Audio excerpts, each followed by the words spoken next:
মজিদ এই আইডি থেকে লিখেছেন, আসসালামু আলাইকুম স্যার। ওয়ালাইকুম সালাম রাহমাতুল্লাহ বারাকাতু। আমার নাম মোহাম্মদ মজিদ, আমি একজন সিঙ্গাপুর প্রবাসী। জি, সিঙ্গাপুর প্রবাসী তো আপনাকে আমি দেখলাম না, আমি তো সিঙ্গাপুর গিয়ে আসলাম গত বছর। আলহামদুলিল্লাহ অনেক প্রবাসীরা আমাকে নক করেছে, এসেছে। আমি বস হোটেলে ছিলাম, হ্যাঁ, আপনাদের যেখানে বাংলাদেশি এবং লিটল ইন্ডিয়া, হ্যাঁ, সেখানে আপনি চিনেন অবশ্যই, এখানে মসজিদও আছে। তো যাই হোক, প্রবাসীদের প্রতি আমার আলাদা ভালোবাসা আছে, আলাদা দরদ আছে, আলাদা চিন্তা আছে। এটা বহু ভিডিও আপনি দেখেছেন।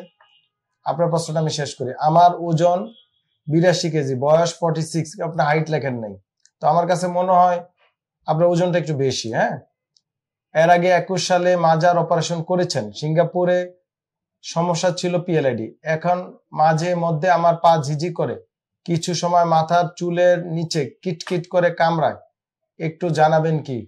অবশ্যই, যারা পিএলআইডি মুক্ত হয়েছিলেন বা হয়েছেন, সেইটা অপারেশন হোক বা আমাদের ডিপিআরসি থেকে আধুনিক চিকিৎসায় অপারেশন বিহীন হোক, আপনাদেরকে নিয়ম কানুন মেনে চলতে হবে।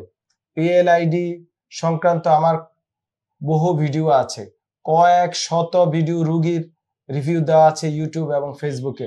আমার মনে হয় না পৃথিবীর কোনো ডাক্তারের পিএলআইডি সংক্রান্ত রোগীদের রিভিউ পৃথিবীর বুকে আছে।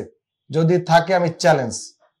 আলহামদুলিল্লাহ আমার ইউটিউব ও ফেসবুকে ভিডিওগুলো রোগীদের শুনবেন। আমার ইউটিউব এবং ফেসবুকে আমার দেওয়া পিএলআইডির ব্যায়াম নিয়ম কানুন গুলা মনোযোগ সহকারে দেখবেন।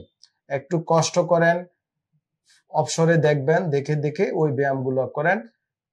কাজকর্ম সাবধানে করবেন, ভারী কাজ সামনে ঝুঁকে টান দিবেন না, ভারী বোঝা টান দিবেন না, মেরুদণ্ড সোজা রাখার চেষ্টা করবেন। অবসর দিনগুলোতে পরিমিত ঘুমানো, পানি খাওয়া, মানে লাভ ঝাপ, হ্যাঁ, জোর করে কাজ করা, ডোন্ট ডু দিস, এগুলা করেন।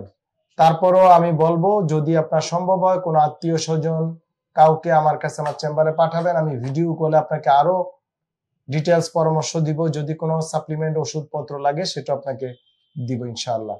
আপনি ভালো থাকেন।